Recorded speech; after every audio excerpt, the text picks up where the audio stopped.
They told Eleanor Grace that her father died of a broken heart. They lied. In the unforgiving heat of Wyoming, hearts don't break. They stop beating because someone pulls a trigger. When Eleanor stepped off that train in 1885, she thought she was inheriting a legacy. Instead, she inherited a grave, a mountain of debt, and a target on her back.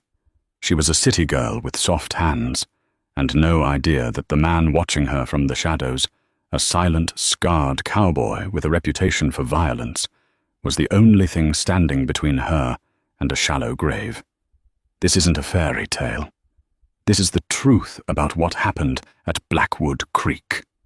The Union Pacific train screeched to a halt, exhaling a cloud of steam that smelled of coal and iron. For Eleanor Grace, that smell was the first warning that her life in Boston was truly over. She stepped onto the wooden platform of Blackwood Creek, Wyoming, clutching a carpet bag that contained everything she owned: 3 modest dresses, a Bible, and a letter from a lawyer named Amos Reed, telling her that her father, Thomas Grace, was dead. The wind hit her first. It wasn't a breeze. It was a physical assault carrying the grit of the high plains. Ellie adjusted her hat, feeling the eyes of the locals on her. They were hardened men and women, their skin like cured leather, staring at the woman in the pressed blue silk, who clearly didn't belong. "Miss Grace." The voice was oily. Ellie turned to find a man in a pinstripe suit that had seen better days. He was sweating profusely, despite the dry heat. "Mr. Reed?" Ellie asked. "The same." "My condolences truly," Reed said, though his eyes darted nervously toward the saloon across the street. "We need to go over the particulars. The estate is complicated." They met in his cramped office above the general store. The particulars were worse than complicated. They were catastrophic. Thomas Grace hadn't just died. He had died owing money to half the territory. "The farm. The Grace homestead is technically yours," Reed explained, wiping his forehead with a stained handkerchief. "But there is a lien against the property. Your father borrowed $400 from Jedediah Sterling 3 years ago to buy cattle. The cattle died in the blizzard of '83. The debt remains." Ellie felt the blood drain from her face.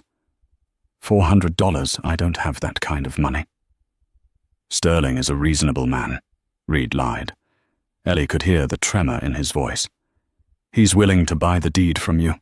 It would cover the debt and give you enough for a ticket back east. And if I don't sell—" Reed stopped wiping his face. He leaned in, his voice dropping to a whisper. "Miss Grace women do not run ranches in Blackwood Creek alone, especially not next to the Sterling Range. Your father, he was stubborn. Look where it got him." Ellie stood up, her knees shaking but her jaw set. "Take me to the farm." The ride out to the homestead was silent. The buckboard wagon rattled over the hard-packed earth. As they crested a ridge, Reed pointed a trembling finger. "There it is." It was a skeleton of a place. The main house was grey and weathering, the porch sagging like a broken lip. The barn roof had partially collapsed. But the land was breathtaking. Rolling hills of sagebrush and wild rye, framed by the jagged teeth of the granite mountains. But as they approached the gate, Ellie saw him. He was sitting on a black gelding on the other side of the property line watching them. He wore a duster coat faded almost white by the sun, and a wide-brimmed hat pulled low. He didn't move. He didn't wave. He sat with a stillness that was unnatural, like a predator waiting for the wind to shift. "Who is that?" Ellie asked. Reed whipped the horses faster, clearly anxious to get inside the house. That's Silas Thorne. Lives on the ridge. Don't go near him, Miss Grace." "Why is he a criminal?" "He's worse," Reed muttered. "He's a ghost. Served in the Civil War, then the Indian Wars. They say he hasn't spoken a full sentence to a living soul in 5 years. And he hated your father." Ellie looked back as they pulled into the yard.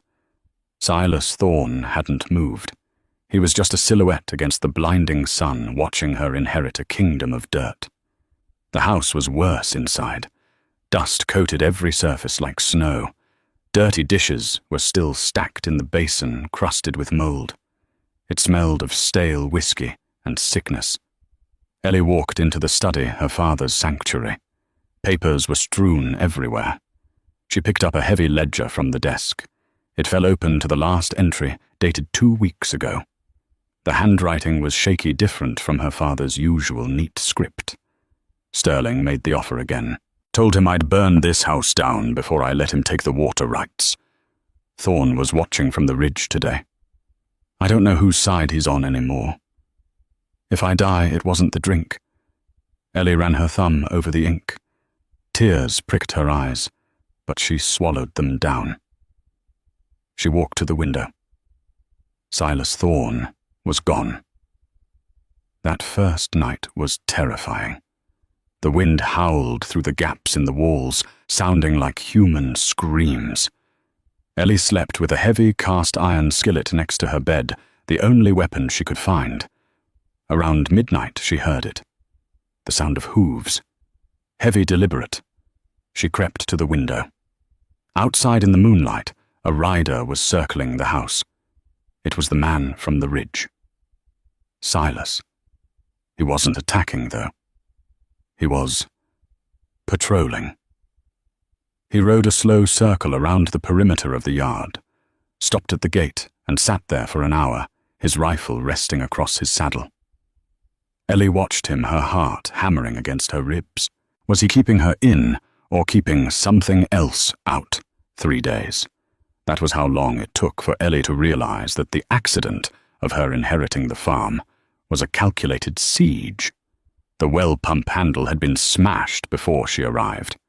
The fence along the southern border, the one bordering Jedediah Sterling's massive double-bar ranch, had been cut, allowing Sterling's cattle to graze on the only patch of green grass Ellie had left.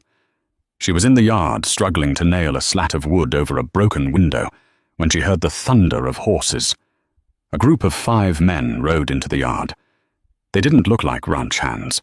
They looked like hired guns. In the center, on a massive white stallion, sat a man with a thick grey mustache and eyes like flint. Jedediah Bull Sterling. "Miss Grace," Sterling boomed, not bothering to dismount. "Amos Reed tells me you're being stubborn." Ellie gripped the hammer in her hand, wishing it was a Winchester.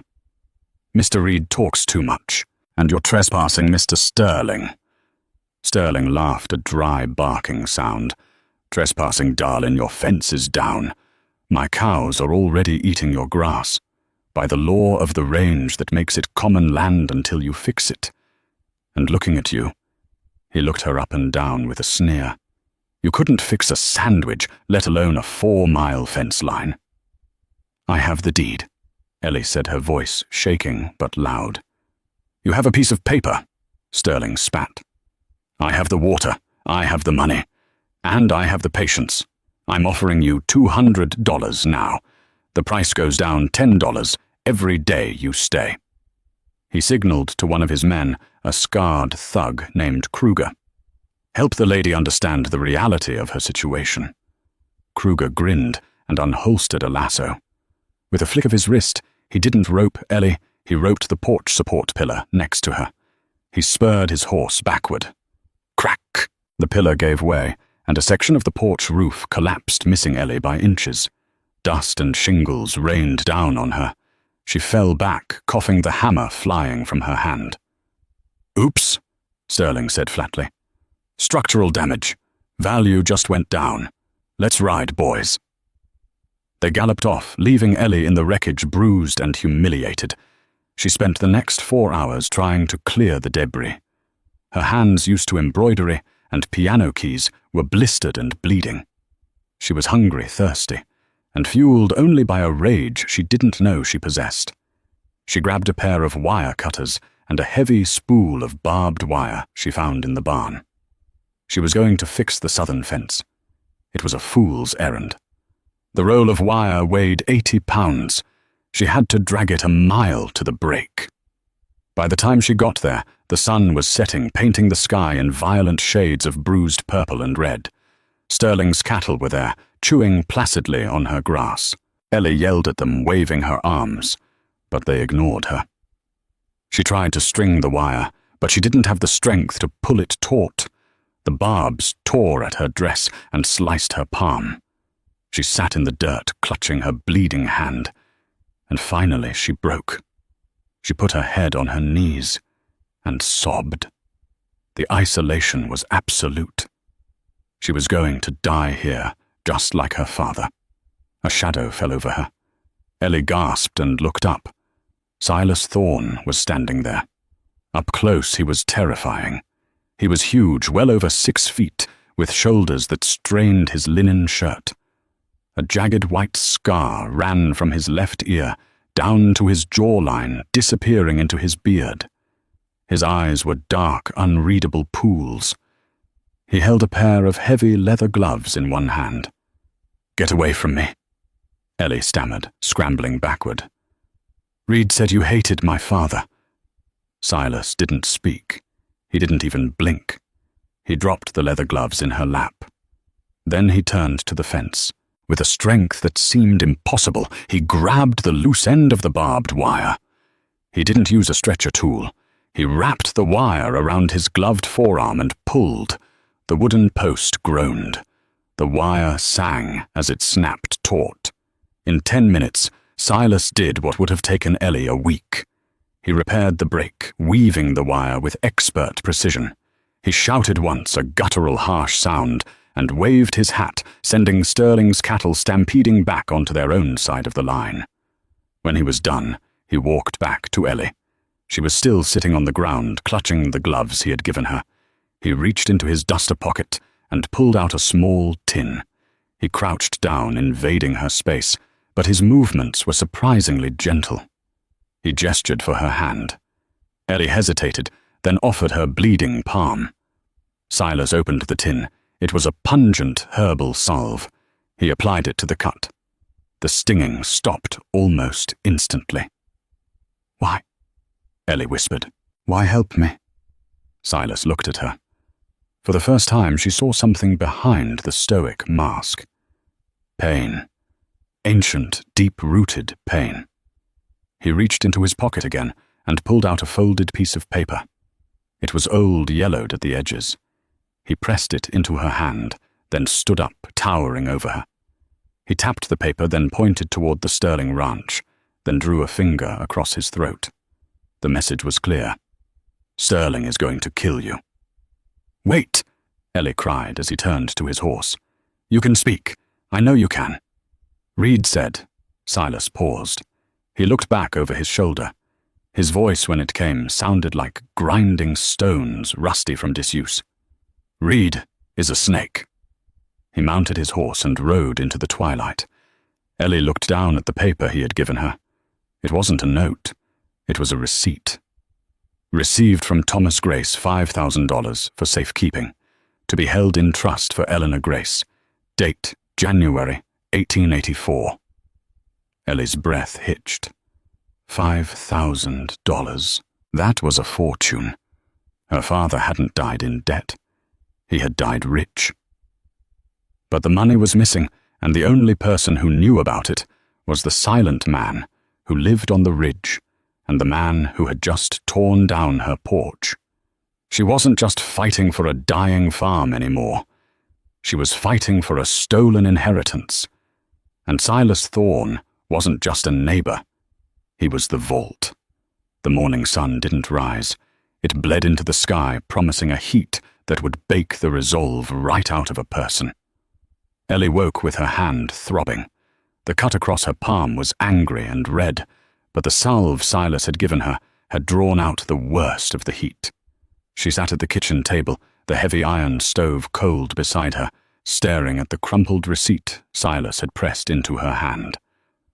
$5,000. It was enough to pay off the lien 10 times over.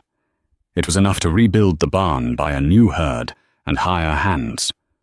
It was freedom. But where was it? Ellie dressed in her most severe walking suit, a dark grey wool that was entirely unsuited for Wyoming in July, and hitched the buckboard. She was going to town. She wasn't asking Amos Reed for answers. She was going to demand them. The town of Blackwood Creek was waking up. Shopkeepers swept dust from their stoops into the dirt street, only for the wind to blow it right back.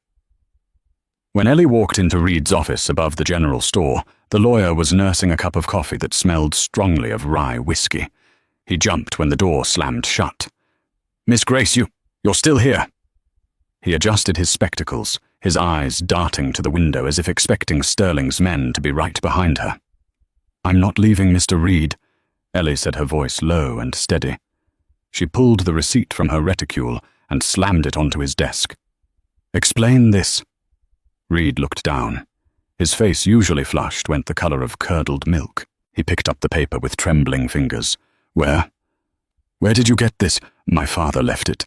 It says $5,000 was entrusted to you, or to the estate." "Where is the money, Amos?" Reed laughed, but it was a brittle, frantic sound. He crumpled the paper in his fist. This is scribbling, Miss Grace. Your father was unwell." Towards the end, the whiskey ate his mind. He hallucinated fortunes that didn't exist. He wrote receipts for gold bullion he claimed was buried in the cellar. It's nonsense.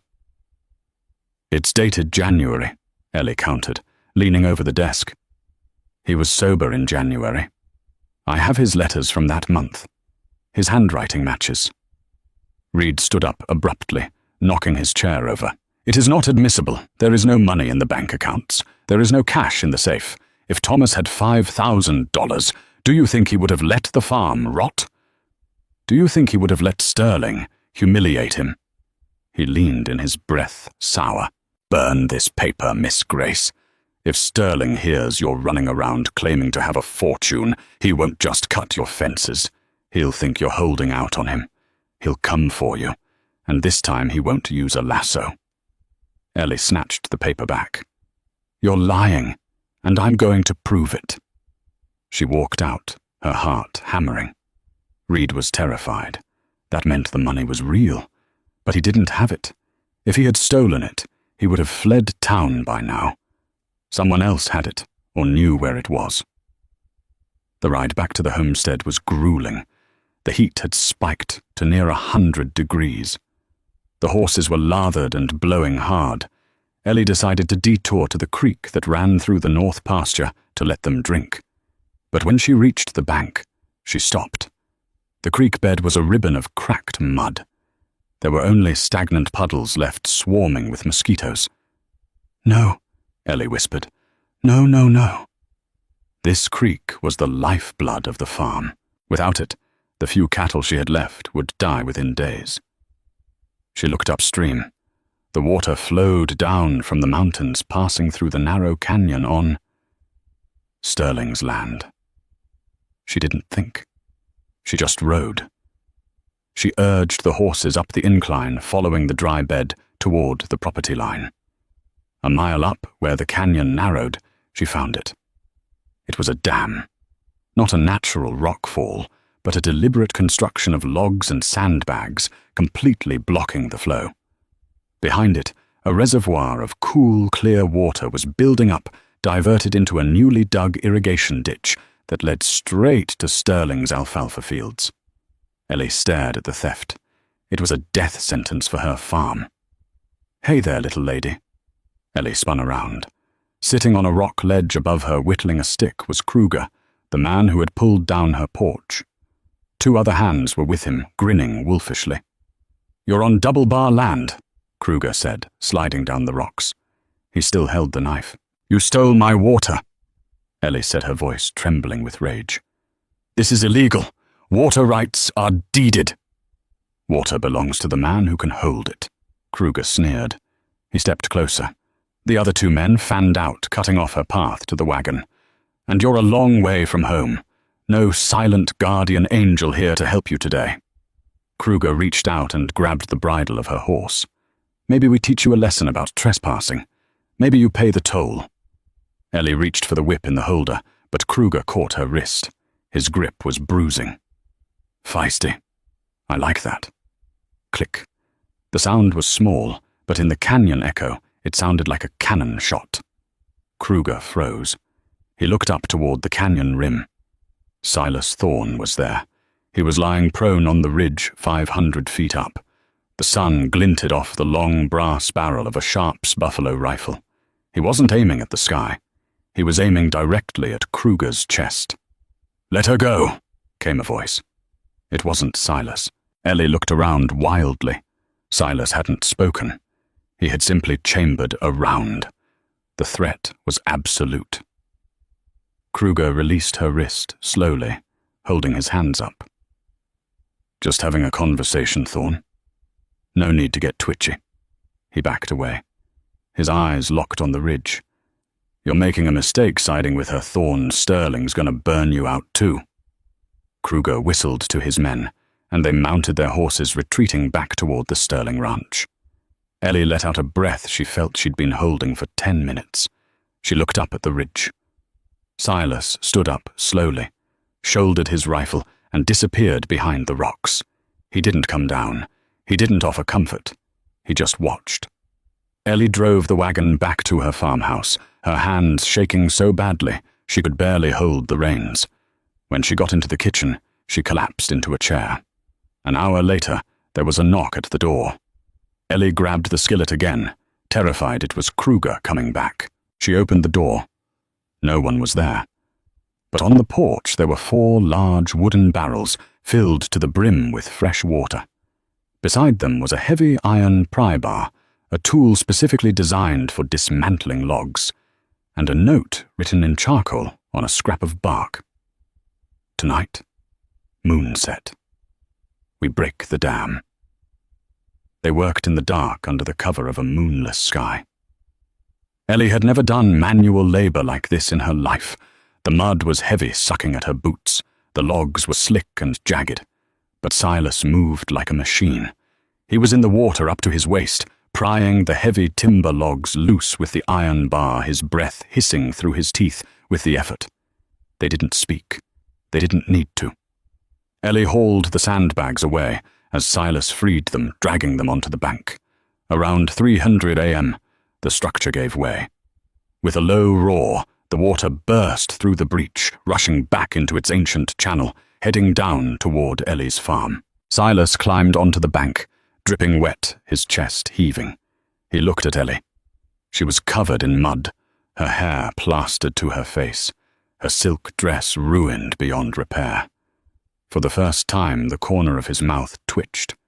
It wasn't quite a smile, but it was close. He offered her a canteen. She drank the water, sweet and cold. "Thank you," she whispered. Silas nodded.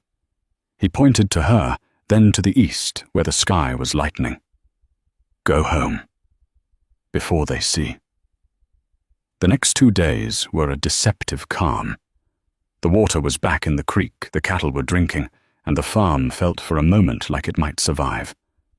Ellie spent the time searching the house. If Reed didn't have the money, and her father hadn't spent it, it had to be somewhere. She tore apart the library. She checked inside the hollow bedposts. She tapped every floorboard. She found nothing but dust and memories. On the 3rd night, the wind picked up. It was a dry, hot wind coming off the desert, a devil's breath. Ellie was asleep when the smell hit her. It wasn't the sweet smell of sage. It was acrid. Burning pine. She bolted awake, grabbing her robe. Through the window, the night was lit up in terrifying orange. "The barn!" she screamed. She ran outside, barefoot. The old barn, dry as kindling, was fully engulfed. The flames were licking 50 feet into the air, roaring like a freight train. "The horses!"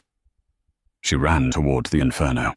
The heat pushed her back like a physical hand. She could hear the horses screaming inside. She grabbed a blanket from the clothesline, dipped it in the horse trough, and threw it over her head. She was going in. Suddenly, a massive arm wrapped around her waist and hauled her back. It was Silas. He had abandoned his horse at the gate and sprinted across the yard. "Let me go! They're inside!" Ellie screamed, fighting him. "No!" Silas's voice was a ragged bark. Too late. He dragged her back toward the house, just as the barn roof collapsed with a thunderous crash. Sparks showered down on them like deadly rain. Ellie fell to her knees in the dirt, watching her livelihood burn. The wagon, the harness, the 2 plough horses, everything she needed to work the land was gone.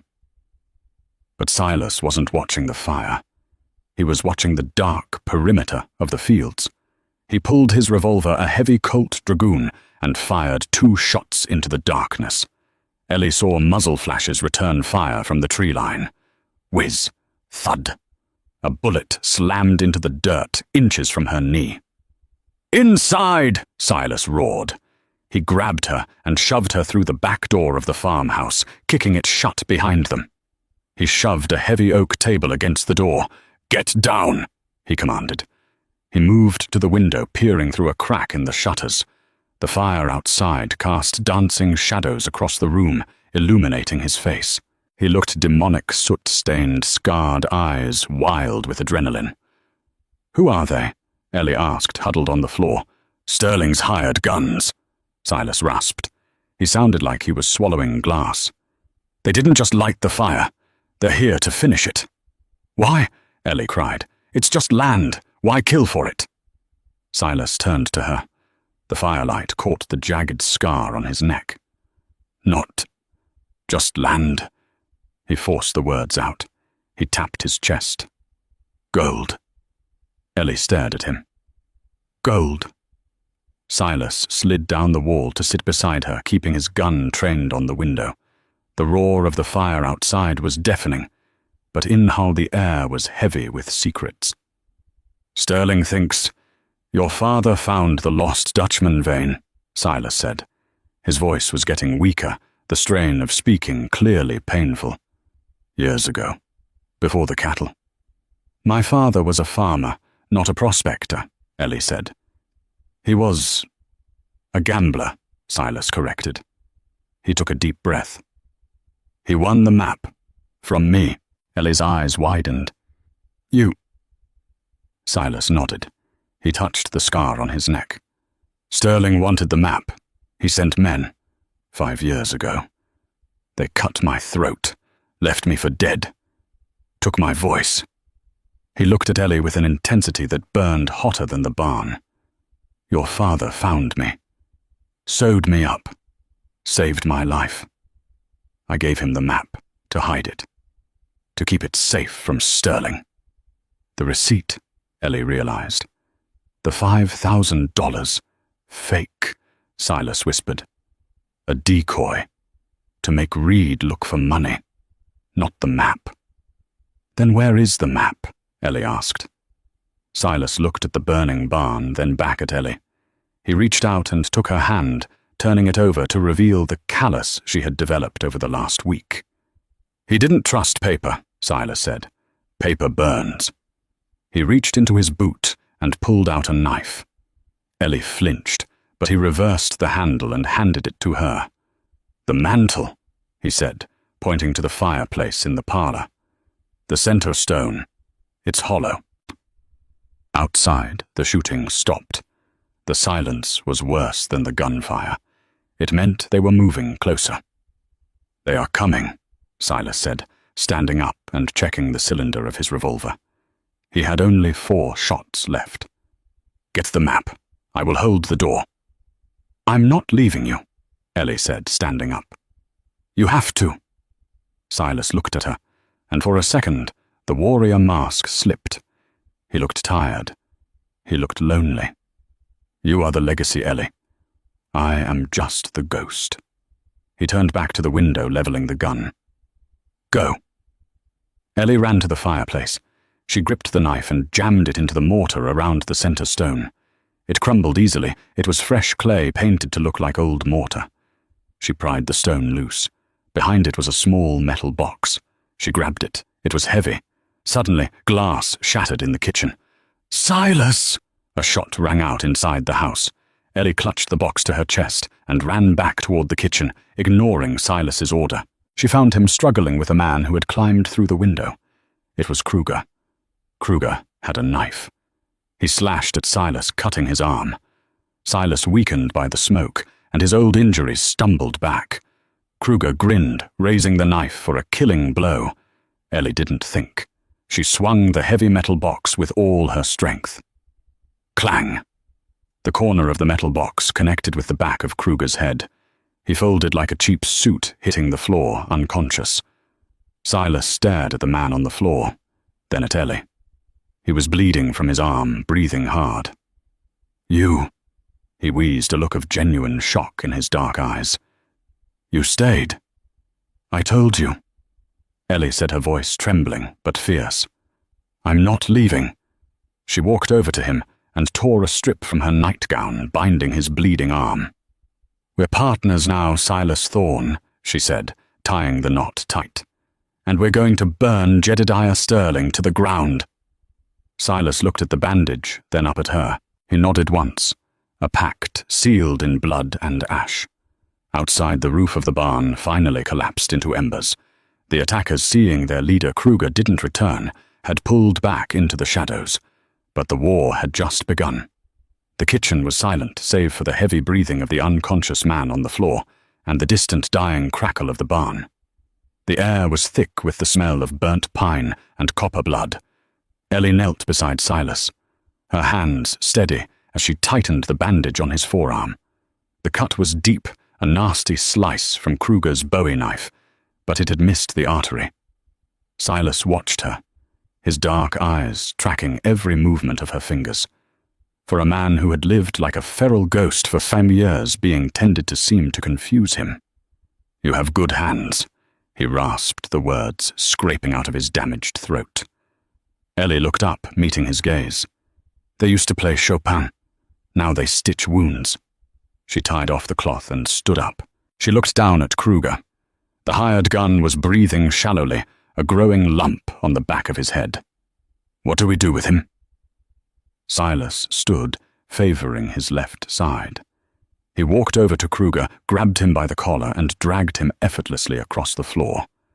He pulled him out onto the porch and propped him up against the railing, facing the smoking ruins of the barn. Silas used the rope from the laundry line to bind Kruger's hands and feet to the railing. We leave him, Silas said. A message. A message.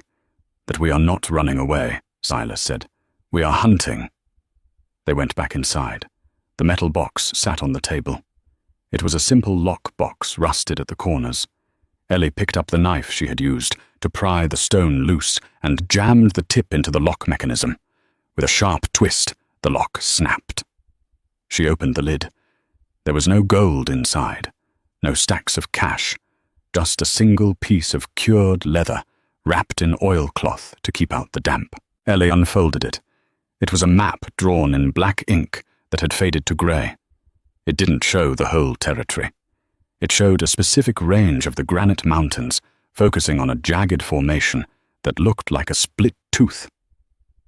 The Devil's Anvil, Ellie whispered. She recognized the peak from the view out her bedroom window. It was 20 miles north, in the roughest, most snake-infested badlands in the county. Silas traced a line on the leather with a calloused finger. The line went up a dry wash through a narrow slot canyon and ended at a small X marked near a geological fault line. The Lost Dutchman vein, Silas murmured. It exists. My father, he knew this whole time, Ellie asked, feeling a surge of betrayal mixed with grief. He let us live in poverty while he sat on a fortune. Fear, Silas said softly. He looked at her, his expression intense. Gold makes men mad. He saw what it did to me. He wanted to protect you from the curse. The curse seems to have found me, anyway, Ellie said, folding the map and tucking it into her bodice. She looked around the farmhouse. It was a wreck. Windows, broken furniture, overturned bullet holes in the walls. It was no longer a home. It was a battlefield. We can't stay here, she said. Sterling will come back with more men. When Kruger wakes up and tells him we fought back, he won't send thugs. He'll bring an army. Silas nodded. We go to the anvil. We find the proof. Then we go to the marshal in Casper. Casper is 3 days' ride. Ellie said. "We have no horses. They burned the barn." Silas walked to the back door and whistled a low, piercing sound. From the darkness of the trees, a shadow emerged. It was Silas's black gelding, Midnight. The horse had bolted during the fire, but had stayed close, loyal to the only master it knew. Silas stroked the horse's nose, calming its trembling. He checked the saddlebags. A rifle, a canteen, a bedroll. Not enough for 2 people, but it would have to do. He mounted the horse, then reached down, extending his arm to Ellie. "Trust me." Ellie looked at the hand. It was rough, scarred, and stained with blood. It was the hand of a killer. But looking up into his face, she saw the eyes of the man who had sat on the ridge for weeks, guarding her while she slept. "With my life," she said. She took his hand. He swung her up behind him. She wrapped her arms around his waist, pressing her face against the rough canvas of his duster. He smelled of smoke, sweat, and rain. As they rode out of the yard, Ellie looked back one last time.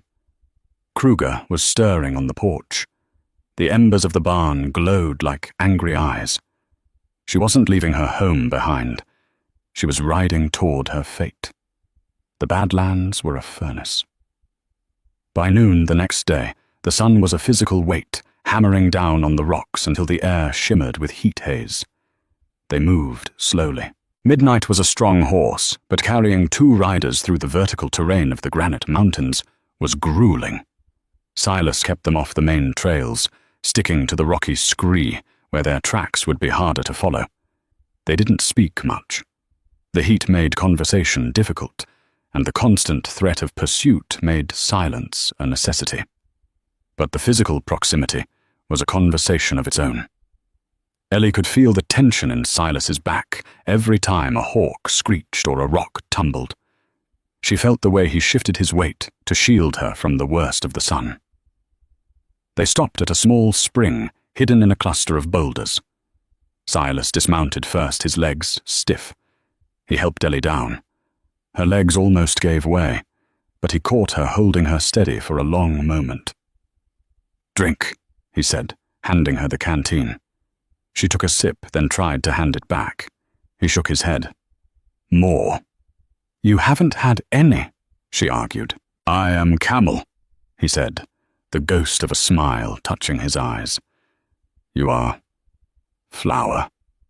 Ellie laughed, a dry, cracking sound.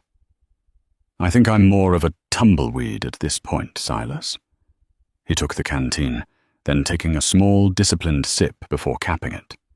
He walked to the edge of the rocks, scanning the horizon with a small brass telescope he pulled from his saddlebag. "Are they coming?" Ellie asked, joining him. Silas handed her the glass. "Look, 3 miles back. Dust." Ellie squinted through the lens. Sure enough, a plume of dust was rising against the blue sky. Riders, moving fast. "Sterling and Reed," Silas said, his voice darkening. "Reed." Ellie lowered the telescope. "The lawyer. He's riding with them." "Greed makes strange bedfellows," Silas spat. "Reed knows the law. Sterling knows the violence. Together. Dangerous." They mounted up again, pushing harder now. The terrain grew steeper. They were entering the Devil's Anvil. The rocks here were red and twisted, formed by ancient volcanic violence. The wind howled through the narrow slot canyons, creating a sound like whispering voices. "Turn back. Turn back." "The Indians call this the Canyon of Whispers," Silas said, guiding the horse over a treacherous shale slide. "They say the spirits of greedy men are trapped in the walls." "Let's hope there's room for a few more," Ellie said grimly. By late afternoon they reached the spot marked on the map. It was a box canyon, a dead end, surrounded by 300-foot vertical cliffs. At the base of the far wall, obscured by a thick growth of mesquite bush, was a dark opening. The mine. It wasn't a professional shaft. It was a natural fissure that had been widened with pickaxes. Timber supports, grey with age, framed the entrance. "Stay here," Silas commanded. He slid off the horse and drew his revolver. He approached the entrance cautiously. He lit a match, throwing it inside. The flame illuminated a tunnel that sloped sharply downward. "It's here," he said. Suddenly, a crack echoed through the canyon. Rock exploded near Silas's head, showering him with dust. Crack-thoom! The sound of a high-powered rifle rolling through the canyon. "Cover!" Silas roared, diving behind a boulder. Ellie scrambled off the horse, slapping Midnight on the rump, to send him running back down the trail, away from the line of fire. She threw herself behind a fallen log, just as a second bullet chewed up the wood inches from her face. "Pinned down!" Silas yelled. He peered over the rock, firing a shot blindly toward the canyon entrance. High above them, on the rim of the canyon, silhouettes appeared. "Well, well," the voice boomed down, amplified by the acoustics of the canyon. It was Jedediah Sterling. "End of the line, Miss Grace, nowhere left to run." Ellie looked up. They were trapped. Sterling had the high ground. He had them in a bowl. "Give up the map, Ellie." Another voice, thin, reedy. Amos Reed. "Be reasonable. We can still make a deal." "Liar!" Ellie screamed back. "You'll kill us the moment you have it. Smart girl." Sterling laughed. "Boys, flush 'em out. Dynamite." Ellie saw a hand wind up on the cliff edge. A stick of dynamite fuse, sputtering, arced through the air. "Move!" Silas broke from his cover. He didn't run away. He ran toward Ellie. He tackled her just as the dynamite hit the ground, 10 yards away. Boom! The world went white. The concussion wave slammed into them, knocking the wind out of Ellie. Dirt and rocks rained down. Her ears rang with a high-pitched whine. She felt Silas's weight on top of her. He wasn't moving. "Silas!" she screamed, rolling him over. He was conscious but dazed. Blood trickled from his nose. He shook his head, trying to clear the cobwebs. "Inside," he groaned. "The mine. It's the only way." "It's a dead end," Ellie cried. "Better a hole than a grave," Silas said. He grabbed her hand, and they scrambled toward the dark mouth of the mine. Bullets kicked up dust around their heels. Another stick of dynamite landed near the entrance, but they dove inside just as it detonated. The explosion collapsed the timber supports at the entrance. With a terrifying rumble, the rocks above the entrance gave way. The daylight was blotted out. A wall of rubble crashed down, sealing them inside the mountain. Darkness. Absolute suffocating darkness. Ellie coughed, the dust choking her. "Silas! Silas, are you there?" A match flared. Silas was sitting against the wall, his face pale in the flickering light. He held the match up. They were in a small antechamber, perhaps 10 feet wide. Behind them, the entrance was blocked by tons of rock. Ahead of them, the tunnel descended into the black. "Trapped," Silas whispered. "We're alive," Ellie said, her voice shaking. She crawled over to him. "Are you hit?" "Just rattled," he said. He looked at the blocked entrance. "They can't get in, not without digging for days." "And we can't get out," Ellie said. "Maybe," Silas said. He stood up, unsteady. He lit a kerosene lantern that had been left hanging on a hook by the previous miners. Miraculously, it still had oil. The yellow light pushed back the shadows. "Look," Silas pointed. The walls of the tunnel were not just rock. They were streaked with veins of quartz. And running through the quartz, thick and buttery, was gold. It was everywhere. The walls glittered with it. It was the mother lode, a fortune beyond comprehension. But Silas wasn't looking at the gold. He was looking at the floor of the tunnel. There was a draft, a cool breeze coming from deeper inside. "Air," Silas said. Ellie realized what he meant. "If there's air moving, there's another way out." Silas nodded. He held out his hand to her again. In the dim lantern light, surrounded by millions of dollars in gold that they couldn't eat or drink. The only thing that mattered was the connection between their hands.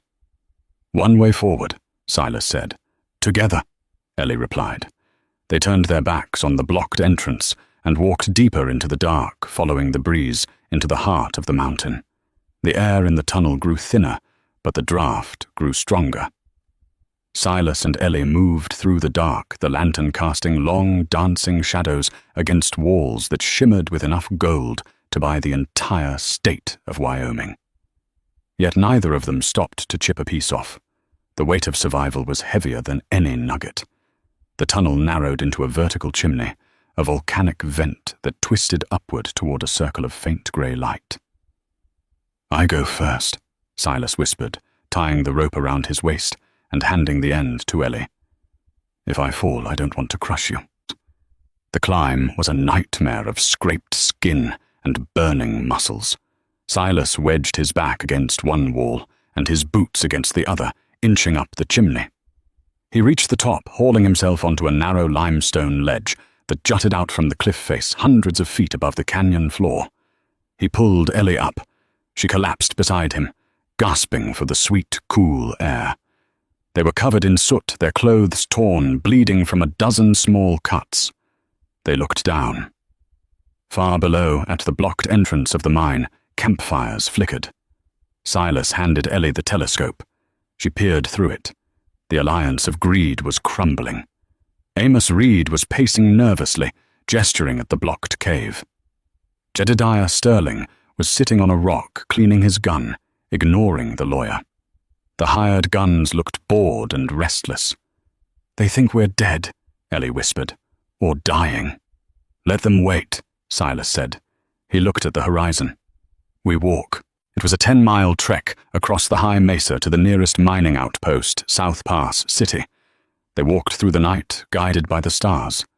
Without water, without food, kept moving only by the adrenaline of the hunted and the quiet strength of the man beside her. Silas didn't let go of her hand. When they stumbled into the marshal's office in South Pass City, the next morning they looked like revenants rising from the grave. The U.S. Marshal, a no-nonsense man named Bass Reeves, a legendary lawman known for operating in the territory, listened to their story. When Ellie produced the map and a chunk of gold-flecked quartz she had picked up from the tunnel floor, Reeves stood up and racked his Winchester. "I've been looking for a reason to clip Sterling's wings," Reeves said. "Kidnapping, attempted murder, and blowing up a mountain. That'll do." 3 days later. The sun was high over the Grace homestead. Sterling had already moved his men into the farmhouse. He sat on Ellie's porch, his feet up on the railing, drinking Ellie's father's whiskey. "I told you, Amos," Sterling shouted to the lawyer inside. "They're buried. The farm is ours. The water is ours." "I don't like it, Jed," Reed's voice wavered. "We should have dug them out to confirm." "You worry too much." Sterling stopped. He squinted at the horizon. A line of riders was cresting the ridge. Not hired guns. These men rode in formation. At the front, a white hat shone in the sun. "Federal Marshal," Kruger shouted, running from the barn. Sterling stood up, his hand dropping to his gun. "Hold your ground. This is my land." The riders thundered into the yard.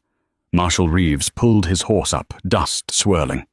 Beside him rode Silas Thorne, looking cleaner, but no less dangerous, and Ellie Grace wearing a new dress and a look of cold fury. "Jedediah Sterling," Reeves's voice was like a thunderclap. "Step away from the weapon." "You have no authority here," Sterling roared. "This woman abandoned the property. I didn't abandon it," Ellie called out, her voice clear and strong. "I went to get the pest control." Sterling snarled and went for his gun. He never cleared leather. Silas was faster. He didn't kill him. He shot the revolver right out of Sterling's hand. The villain howled, clutching his shattered fingers, falling to his knees. Reed ran out onto the porch, waving a white handkerchief frantically. "I surrender. It was all him. I was coerced." As the deputies cuffed Sterling and his men, Ellie walked up the steps of her porch. She looked down at the man who had terrorized her father and tried to kill her. "The debt is paid, Mr. Sterling," she said icily. "And the Double Bar Ranch, I think the court will seize that for damages." She turned to Silas. The silent cowboy was standing by the railing, watching the marshal take the men away. The crowd dispersed, leaving them alone in the quiet of the afternoon. The farm was battered.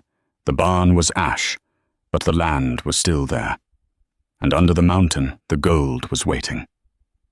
Ellie walked over to Silas. She reached up and touched the scar on his cheek. "You can go now, if you want," she said softly. "You're free. You don't have to be a ghost on the ridge anymore." Silas looked at her. He took her hand, pressing his lips to her palm. "I am not a ghost." He spoke, his voice raspy, but stronger than she had ever heard it.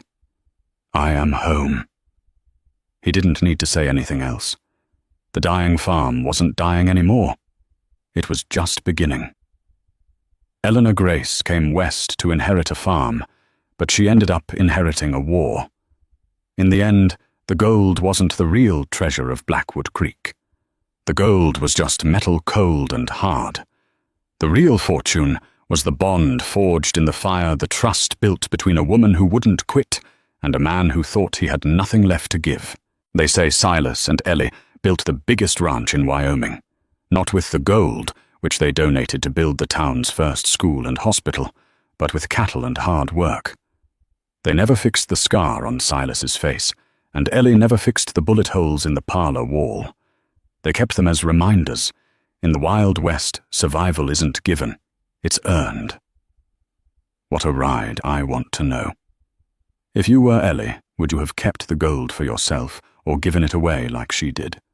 Let me know your thoughts in the comments below. I read every single one. If you enjoyed this story of justice, romance, and grit, please give this video a thumbs up. It really helps the channel grow. And don't forget to hit that subscribe button and ring the notification bell so you never miss a new story from the frontier. Thanks for listening, and I'll see you in the next one.